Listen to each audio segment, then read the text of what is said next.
from chaos to cosmos. Cosmos in Greek means order, so it's from chaos to order. Creation myth, everybody can hear me? Yes. Are also called cosmogonies. They tell the story of the earliest beginnings of our present world, before time began. First developed in oral traditions, then written down, they are found throughout human culture. Our word myth comes from the Greek mythos and the Latin mythos, both meaning fantasy, fable, story, and truth. Same root for the word mythomania. Although not necessarily historically accurate, all creation myths, one way or another, respond to the environment in which they were created. Deserts, sea, rivers, mountains, forests, caves, plains, cold and hot weather, animals. Creation myths do convey some profound truth through a symbolic narrative. All creation myths are set in a dim, non-specific time, in illo tempore, at that time. All creation myths have a plot and characters, deities with supernatural powers, human-like figures, air, earth, and sea animals, plant life, who can speak and transform themselves, like in a fairy tale, once upon a time. Creation myths from all around the world share some stunning similarities in the making of planet Earth and its inhabitants, in the making of the universe. A primal chaos, a void, darkness, a primordial sea, cosmic or primordial parents, hatching of eggs, a flood, the clay thing, dualism, separation, differentiation, and in a more abstract manner, desires, thoughts, words, dreams. Let's begin with the Egyptian creation myth. And we know it from the pyramid texts. You have the date. And here you have a tomb wall decoration and writing. This is sunrise at creation from the Book of the Dead of Khensou Mose. What does it tell us? The sun rises from the mound of creation at the beginning of time.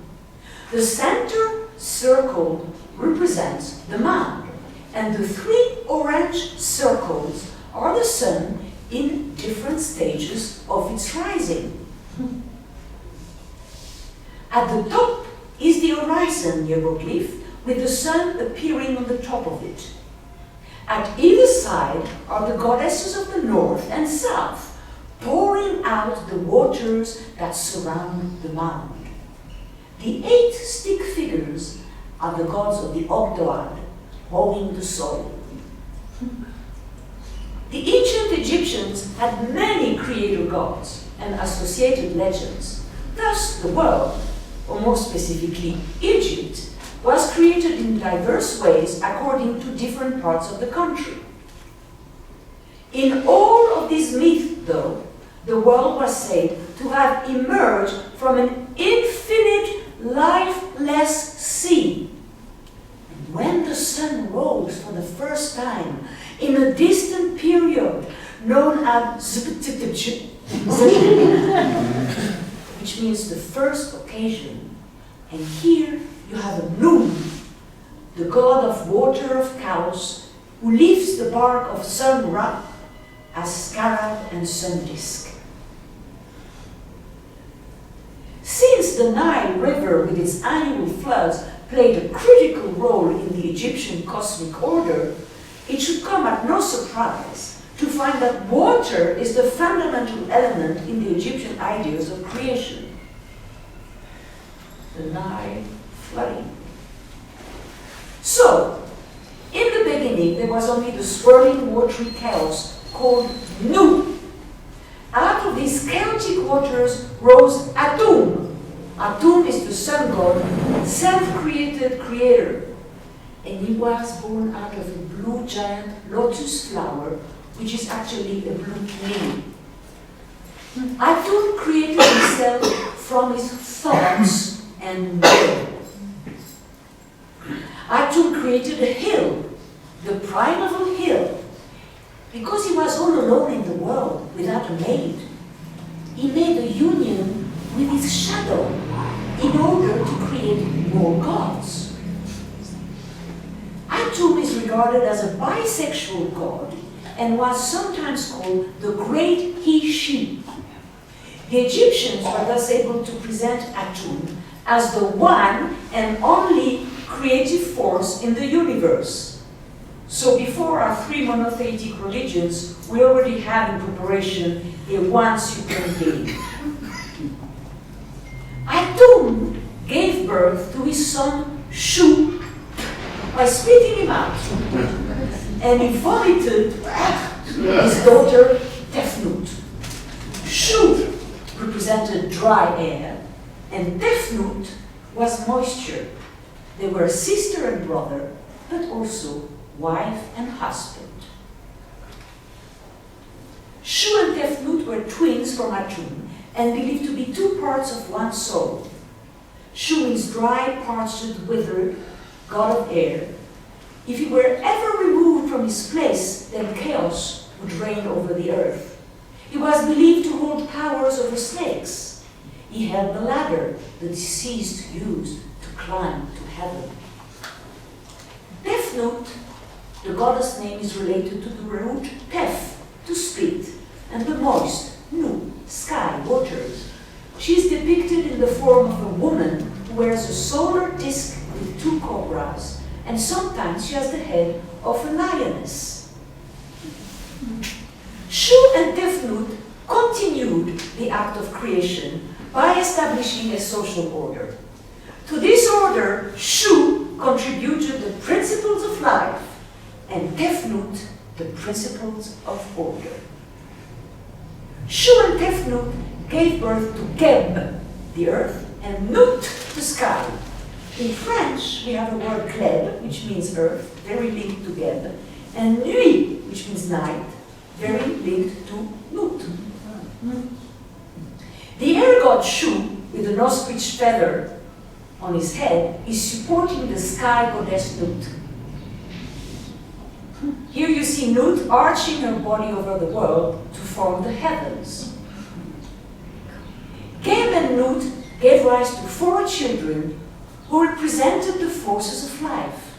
Osiris, the god of fertility and regeneration, Isis, the goddess of motherhood, Set, the god of male sexuality, and Nephthys, the female complement of Set. They were the great-grandchildren of Atum-Ra. One day, Shu, the air, and Tefnut, moisture, got lost, and Atum was very sad, and he had only one removable eye, the Wijat, also known as the all-seeing eye of Horus. Atum sent his eye to look for his children, and when his eye found them, Atum wept, and Atum's tears became the first humans. Isn't that just beautiful? The short other Egyptian creation myth with Khnum, the god of the source of the Nile, is known as the divine potter. One of the earliest known Egyptian deities. As the god of the source of the Nile, he saw the annual flooding, which brought with it silt and clay, and also saw how the flooding brought life to its surroundings. After having molded human children from the Nile's clay and silt, Khnum, the divine potter, then placed the clay children in mothers' uteruses. Khnum is also known as the lord of created things from himself. Here is Khnum with goddess Heket, molding children on the potter's wheel. Clay. Now we go to the Sumerian creation myth. Sumer, or the land of civilized kings, flourished in Mesopotamia, which means between two rivers, le Tigre and Euphrates, the Tigris and Euphrates, now modern-day Iraq. Sumerians created an advanced civilization with its own system of elaborate language and writing, architecture and art, astronomy and mathematics. The Sumerian myth of creation, the earliest record of the Sumerian creation and flood, is found on a single fragmentary tablet excavated in Nippur, and is called the Eridu Genesis. And here are the Eridu ruins. Before time began, there was only darkness, and the goddess Namu of the primordial sea, who gave birth to Enki, the universe. Enki was both male and female, like Atu. He was made of An, sky and heaven, and Ki, the earth. An and Ki were the first gods representing the Absum, the fresh water ocean that Sumerians believed lay beneath the earth. And we know today, thanks to paleontologists and archaeologists, that there was a 250,000-year-old mega lake in the Sahara Desert. Apsu was the source of life-giving water and fertility in a country with almost no rainfall. But heaven and earth were one. Sky and soil all mixed together. So Enki gave birth to Enlil, the god of air, who separated An from Ki, pushing An to the sky, pushing Ki down to the earth. Then Enlil, the air, raped Nilil, the goddess of wind, who gave birth to Nana, the moon, who gave birth to Utu, the sun. Enlil, the air, then mated with Ki, the earth, who gave birth to Enki with an E, the god of water, semen, vegetation, and wisdom. Enki, with an E, gathered part of primordial sea and squeezed it into the rivers Tigris and Euphrates. Enki created cattle on the earth, fish in the rivers, marshland around the rivers. He made the soil rich and fertile. Meanwhile, in the heavens, the gods were having a large drunken banquet, during which they decided to create servants, humans. The first race of humans was made of clay and water. They were weak physically and feeble of mind too. The gods were so drunk they had not realized how poorly their humans were made. The gods sent their working-class humans to the earth, who had many problems to survive. So the gods decided to destroy them all in a great flood. Only two people were deemed worthy enough to survive: a man, Zi-ud-Sura, and his wife, whose name I could not find. Enki came to them with instructions to build a wooden ark. We are in Sumer, okay? And hide there until the flood waters subsided. The gods redirected the Tigris and the Euphrates rivers and caused a violent flood, washing all humans to their death, except Zid, Ud, Surah, and his wife, who were safe in their ark, and they wept at the loss of humankind. Finally, the rivers shrank back, and the land around them re-emerged. Zi-ud-Surah and his wife began a new generation of men and women and set up their villages on the shores of the Tigris and the Euphrates. There are hundreds of flood myths very similar to the Sumerian story. The Utnapishtim episode in the Epic of Gilgamesh, Zeus flooding the world, we're going to see that in a moment, the Genesis flood narrative found in the Bible, and so many others. But did you know about the Chinese Great Flood myth? You, the great fighting the flood dragon. You sacrificed a great deal to control the floods. You had only been narrator for 4 days when he was given the task of fighting the flood. He said goodbye to his wife, not knowing when he would return. And here you have you, the Great, controlling the flood. On your right, you have a bronze sculpture of Hugh the Great and his wife. And it stands in a garden in Wuhan, in central China's Hubei province. The Chinese myth of creation says that China began in a great flood. The flood looked like endless boiling water, like a wave as tall as a 30-story building, which would have crashed over the banks of the Yellow River.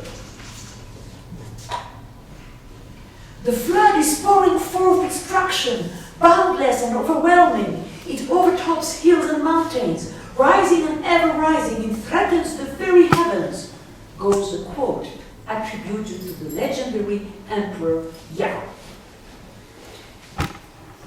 If civilization was to survive, the people needed a hero who could tame the flood waters and restore the land. And that man was you, founder of China's first dynasty, the Qia. This is called a foundation myth. Dai Yu, the great Yu, brings order out of the chaos and defines the land, separating what would become the center of Chinese civilization. Now, there's evidence that there was a great flood indeed. The geologist Wu Qinglong found evidence for a catastrophic flood of the Yellow River about that date, right around the time the Great Flood was said to have taken place. Aha. Excavation sites, sediments, mudstone, pottery. Thus, we have witnessed how a legend, a foundation myth, was actually based on an environmental reality. And just for fun, if Adam and Eve had been Chinese, we would still be in paradise, because they would have eaten the snake instead of the apple. Now back to our Sumerians.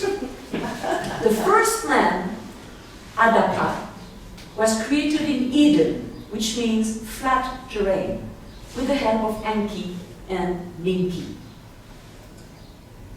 Here is Enki on his throne.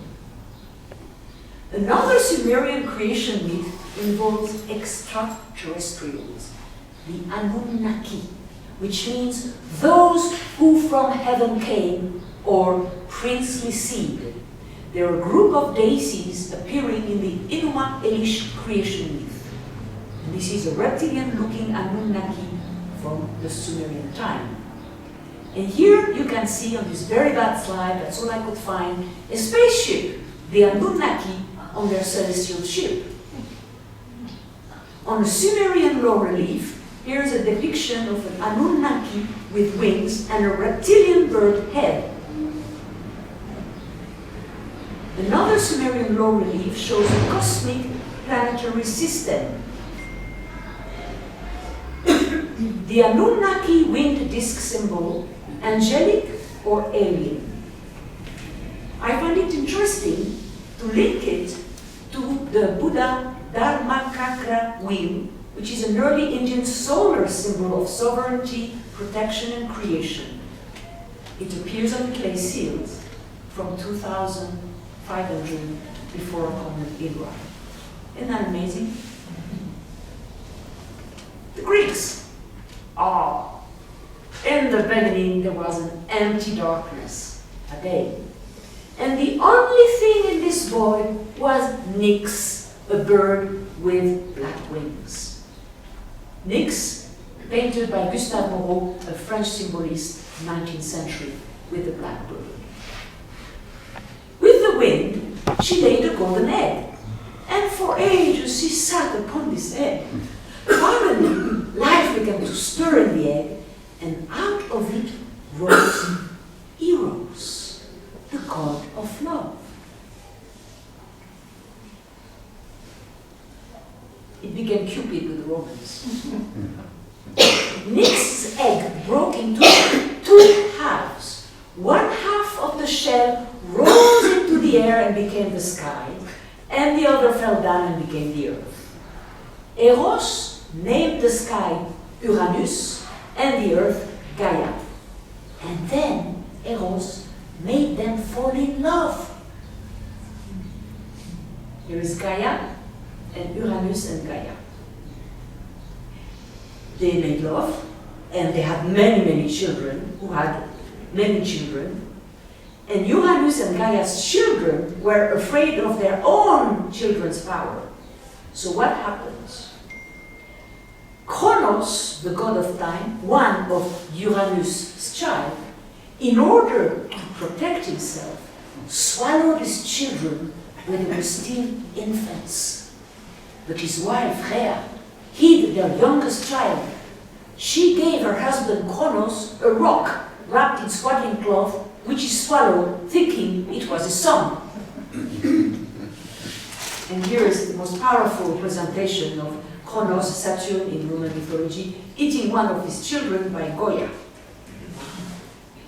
Now, who was the saved child? It was Zeus. And he became the leader, the god of gods. He reigned over the 12 gods of Greek mythology. 12. We have 12 months.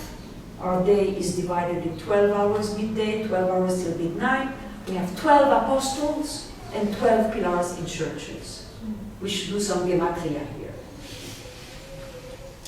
Zeus gave Gaia all living beings, life itself, and to Uranus, the stars. Here is Zeus with his thunderbolt and eagle, father of all gods. Zeus was the king of gods indeed, presiding on Mount Olympus. Mountains were the first sacred temples, not man-made. Zeus was the god of weather, fate, order, and law. He had two jars, one containing good and the other containing bad, and would randomly disperse their contents onto humans. And that's how the Greek myth explains. Soon the earth lacked only two things, humans and animals. So Zeus summoned his sons, Prometheus, which means forethought, and Epimetheus, which means afterthought. He told them to go to earth and to create men and animals and give them each a gift. Prometheus set to work forming men in the image of the gods. Prometheus shaped men out of mud. And Athena breathed life into the clay figure. That sounds familiar, no? And Epimetheus worked on the animals. When Prometheus went to see what gift to give man, Epimetheus shamefully informed him, well, I've used all the gifts. So Prometheus is very distressed. He's going to give man fire, even though gods were the only ones meant to have access to it. So Zeus discovered, and when he discovered, Prometheus did, he became furious. He ordered his son to be chained to a mountain and for a vulture to peck out his liver every day for eternity.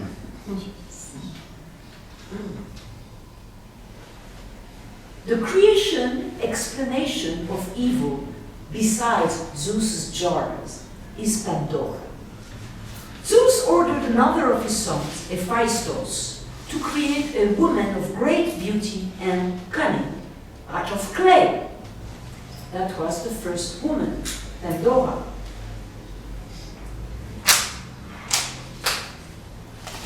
Each of the gods gave her a gift. Zeus' presence was curiosity and a box, which he ordered her never to open. Then Zeus presented her to Epimetheus as a wife. Pandora's life with Epimetheus was very happy, except for intense longing to open the box. That wouldn't be happy. She was convinced that because the gods and goddesses had showered so many glorious gifts upon her, that this one would also be wonderful. One day, when Epiphanius was coming, Pandora opened the box. And out of the box flew all the horrors which plague the world today. Pain, sickness, envy, greed. Upon hearing Pandora's screams, Epimetheus rushed home and fastened the lid shut, but all the evils had already escaped.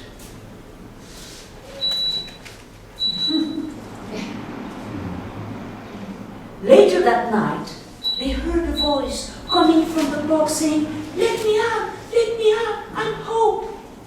Pandora and Epimetheus released her, and she flew out into the world to give hope to humankind. Zeus and the flood. Zeus, the king of the gods, got fed up with all that. He was quick-tempered, fierce and angry, and he resolved to destroy all humanity with a flood.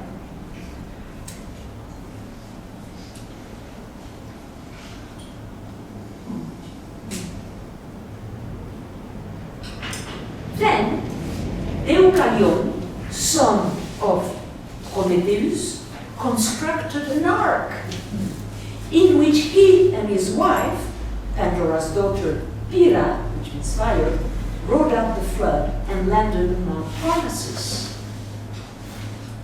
Pyrrha and her husband Deucalion were the sole survivors of the great deluge. To repopulate the earth, they were instructed to cast stones over their shoulder, which formed a new race of men and women. Creating a new race of humans by throwing stones behind their back. That explains a lot of things. How the Greek myth explains the cosmos, the universe, our galaxy, the Milky Way. Very simple. One of Zeus's many sons, I have to give you a lecture just on Zeus. He was a philanderer, a sex maniac. He made love to everything alive down on earth. He had a zillion sons and children. So, one of Zeus's many sons, Heracles, was unknowingly nursed by Zeus's wife, Hera. When she realizes this, she took Heracles off her breast, and the milk spurted out, creating our Milky Way. Gala in Greek means milk, hence our noun galaxy. Isn't that beautiful? Now, Zoroastrianism. We've seen this figure before. Sumer, no? Zoroastrians believed in one God, Ahura Mazda, meaning wise Lord. They believed he created the world.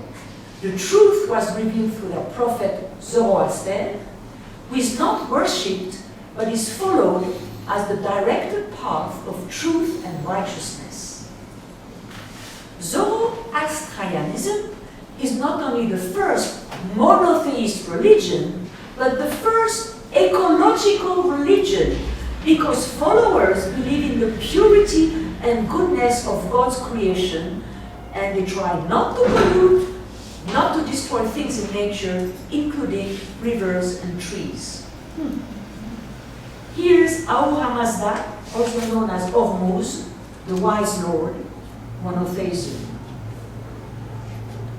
Weird similarity with the Sumerians indeed, and their alien Anunnaki.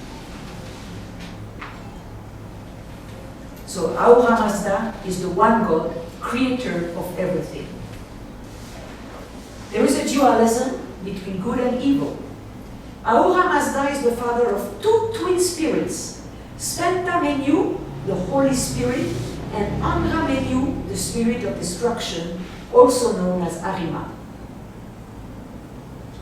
Zoroaster, also known as Zarathustra, and you've all read Nietzsche, was the prophet of ancient Iran, and inaugurated the movement, Zoroastrianism, that eventually became the dominant religion in Iran up until the triumph of Islam. For a 1,000-year span, Zoroastrianism was one of the most powerful religions in the world. Today there are less than 200,000, mostly in India. It was the official religion of Persia until 650 of our common era. Raphael painting Zoroaster holding the globe. And the prophet Zoroaster with the Ahura Mazda with the what's flying above? Something like the Holy Spirit, no? Look at that.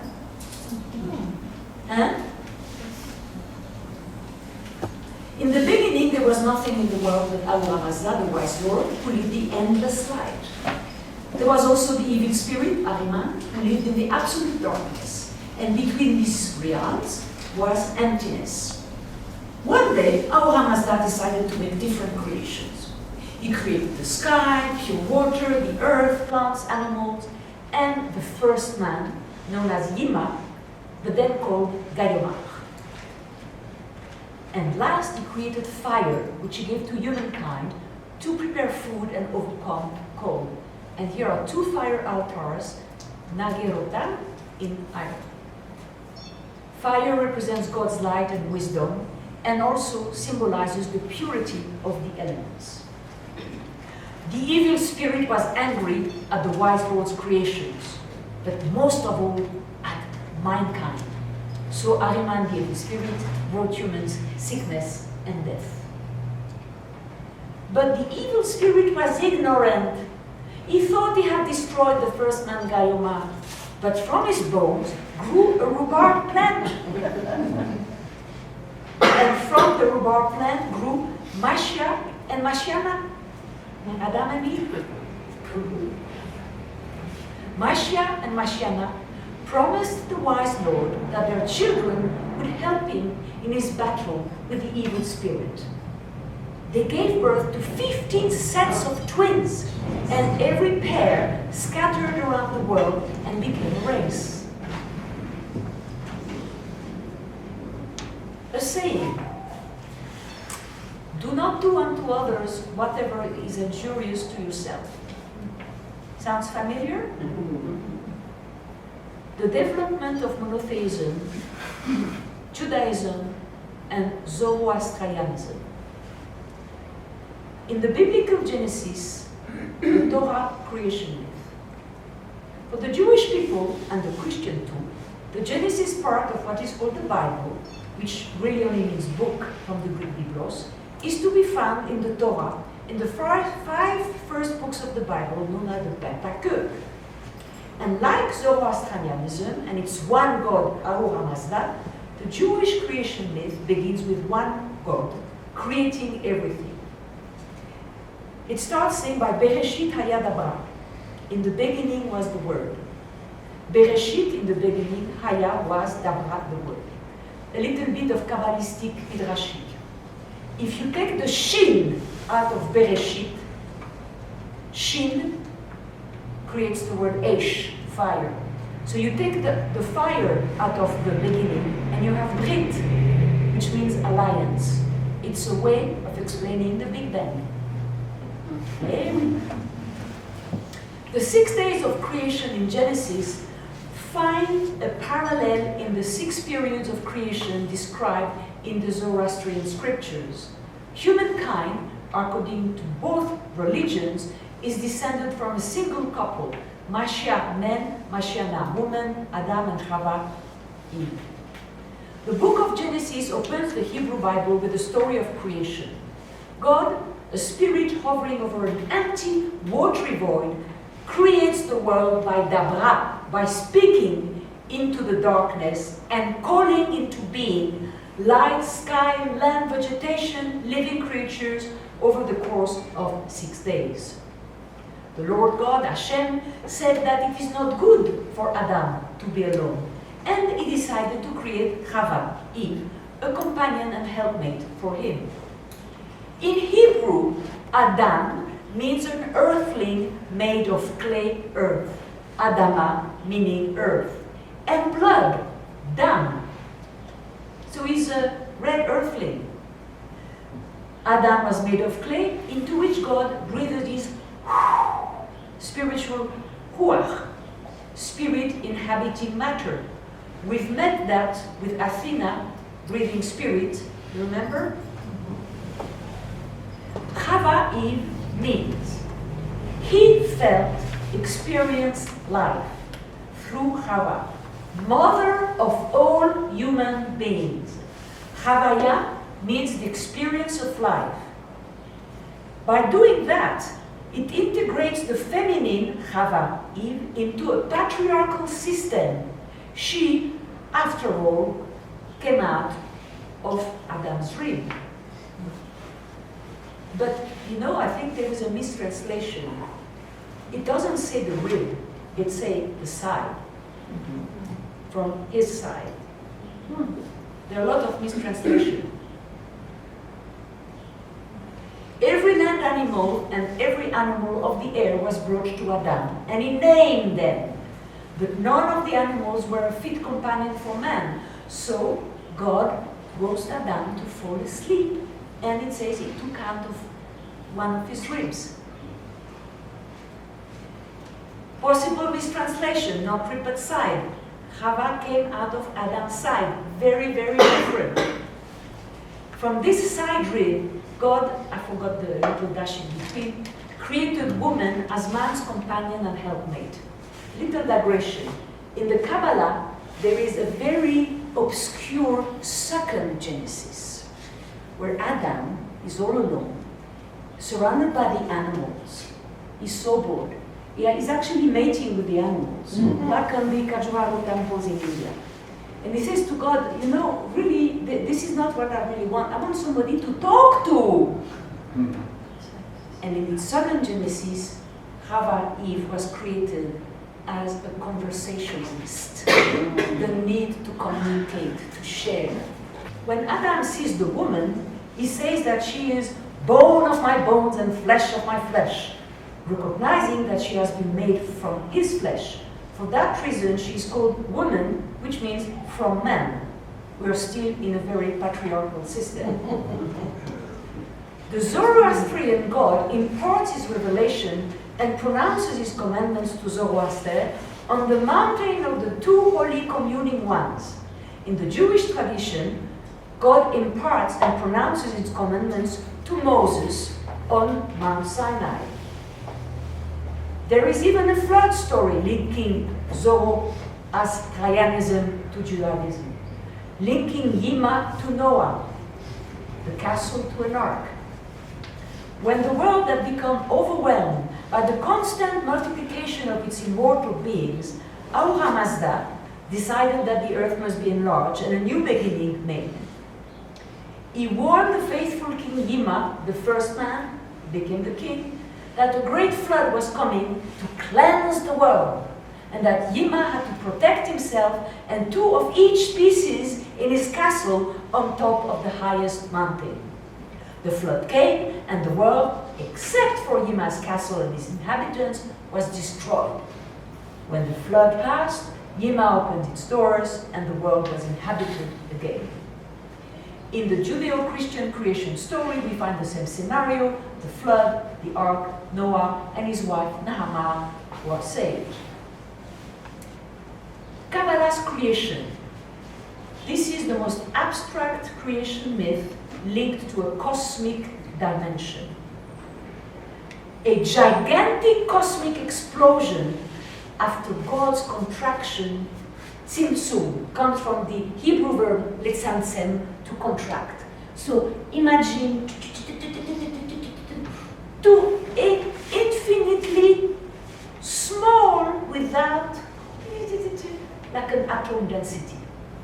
Creation out of nothing. And God was Ein Sof, infinite, without limits, without end, linking the knowledge we have today to the expanding universe. Nothing but God existed before creation. And God decided to create yesh, Hebrew for something, from its aim, from without, from nothing.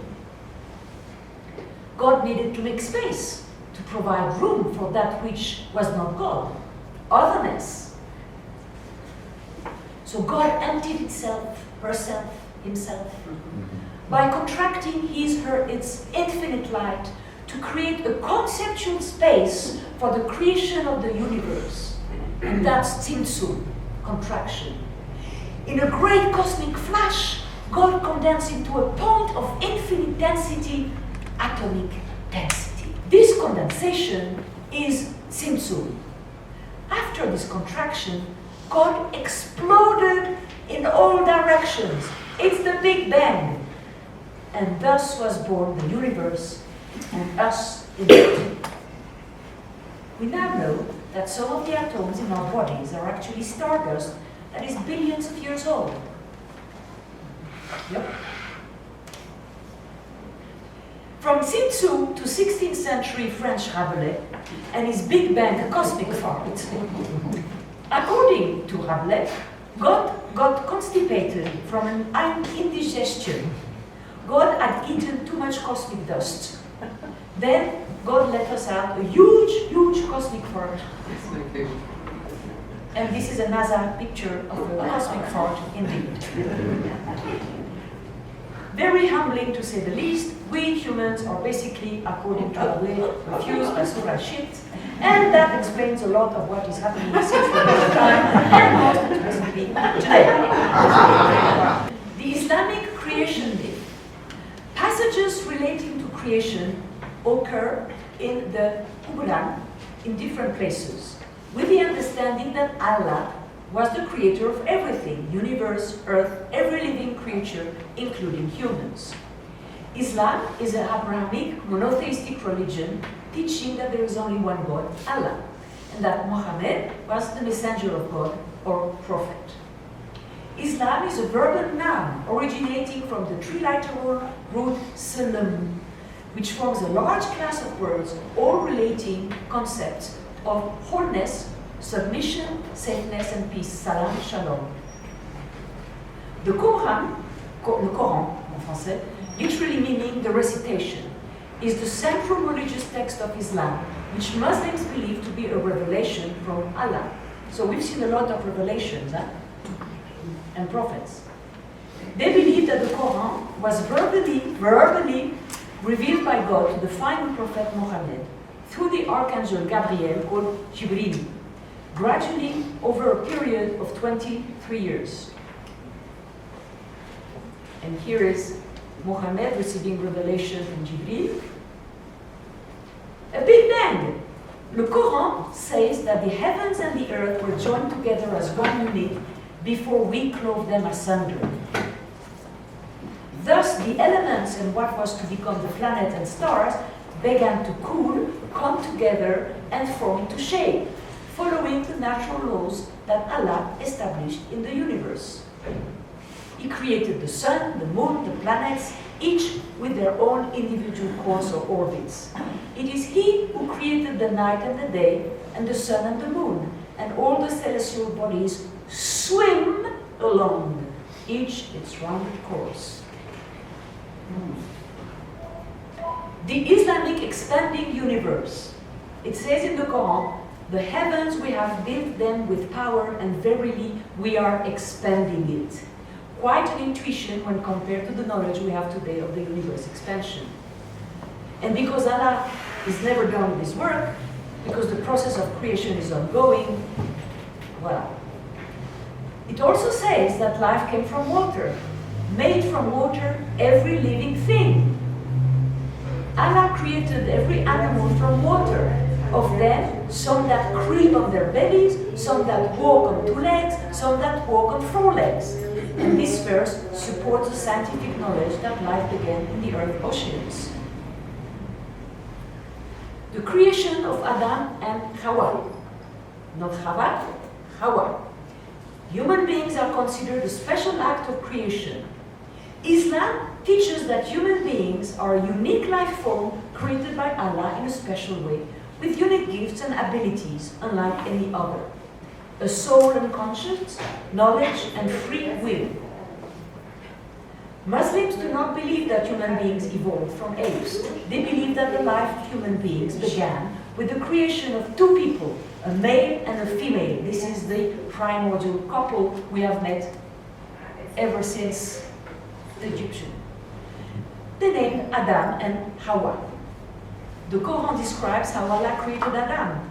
We created man from sounding clay, from mud molded into shape.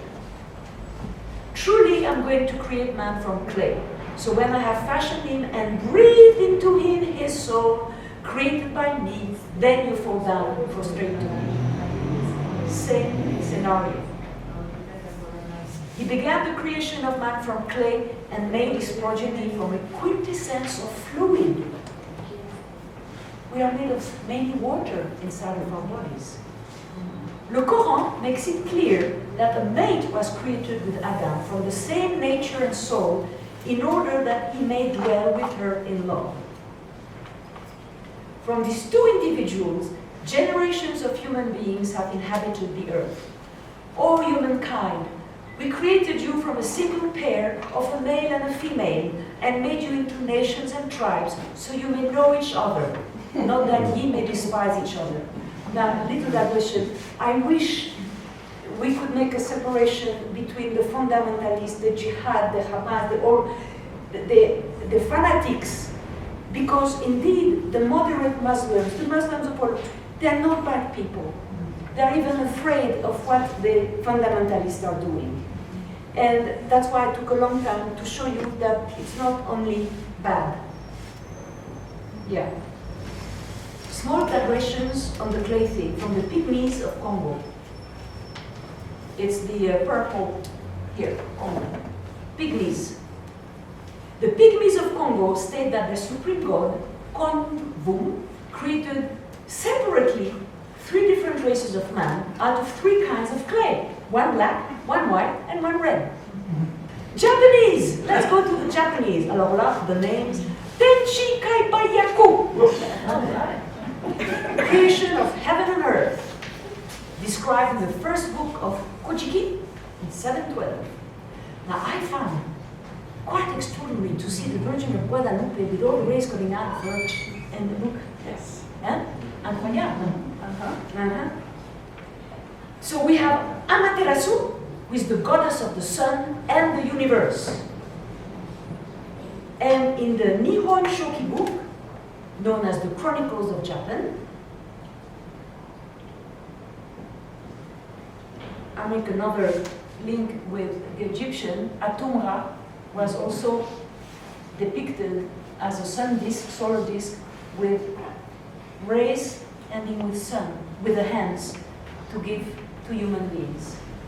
Japanese. At the beginning, the universe was immersed in a beaten and shapeless kind of matter, chaos. And chaos was sunk in silence. Later, there were sounds indicating the movement of particles.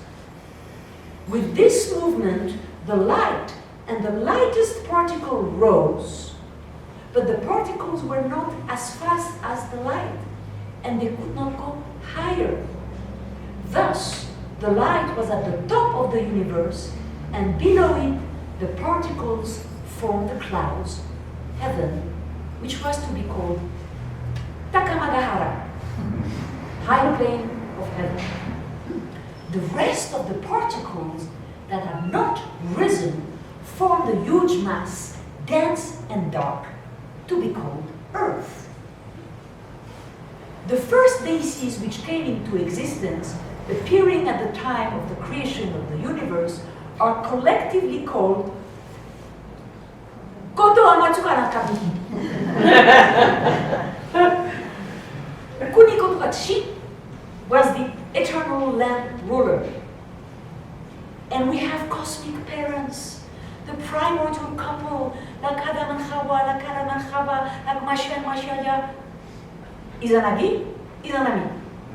Izanagi no Mikoto was the exalted male, the he who invites. And Izanami no Mikoto, exalted female, she who invites. Izanagi and Izanami went onto the floating bridge between earth and heaven. They churned the sea below. Drops of salty water from the island Onogoro, which means self-forming. Mutual decision to mate and procreate. How do they do it? Izanagi. How's your body been made? Izanagi. Well, my body is fully formed except for one part which has not quite grown. Izanagi. My body is fully formed except for one part that has grown too much. If I place the part of my body that has grown too much and plug the part of your body not yet grown, we will procreate lands and dominions. What say you of this? So they mated, and the first thing they created was the Japanese archipelago. Izanagi in the underworld, like Orpheus and Eurydice. When his wife Izanami died, Izanagi went to look for her in the underworld called Yomitsukuni. Izanami asked Izanagi to look at her. Not to look at her. Oi, oi, oi. Not to look at her. But he did. And he saw his wife had become a monstrously ugly, rotting corpse. Izanagi fled in fright and despair, and he blocked the pass between the land of the dead and the land of the living. The human age begins with Emperor Jimmu, who was the descendant of the sun goddess Amaterasu. It is Emperor Jimmu who the Japanese people, who what? I forgot. Who taught the Japanese people how to plant rice. And the last creation myth today is the Vietnamese myth of creation with Lac Long Quan and Hauko, the dragon lord of the lake, and Hauko, the fairy spirit. Here is Lac Long Quan temple. And we have again the cosmic parents, or the primordial couple, Hauko on the left, and Lac Long Quan in the center. Here they are. Lac Long Quan's wife, Oko, was a fairy spirit, a healer, medicine shaman, who gave birth to a sack containing 100 eggs, from which 100 children were born. And this is the origin of the story of the 100 Vietnamese family name. My grandfather, the second husband of my grandmother Hanka, was Vietnamese, and he was one of the 100 family, Van Quy Pham. So, one day, Lac Long Quan told Oko, I'm descended from dragons, and you from fairies. We are as incompatible as water with fire, so we cannot continue in harmony. The husband and wife then parted. The man sent seawards with 50 of their children, while his wife went to the mountains with the other half of the clan. The 50 sons who left with Lac Long Quan learned to fish and plant rice, and the 50 sons who left with Auko raised animals, grew fruit trees, and built homes on stilts. The eldest son who followed his mother later installed himself as Vietnam's first monarch, Hung Vuong. Lac Long Quan was a kind of Hercules. He slayed the giant sea monster Ngu Tin, whose mouth could consume a ship with 10 fishermen. And whenever this giant fish swam, waves reached the sky, ships were drowned. You see, like with the Chinese, that explains their tsunami waves. Huh? Lac Long Quan also slayed a huge 9-tailed fox, often disguised as a man, to lure women into his cave and eat them. And today we have a reenactment of Lac Long Quan and Oko yearly. And next week we'll have Creation Myth Part 2.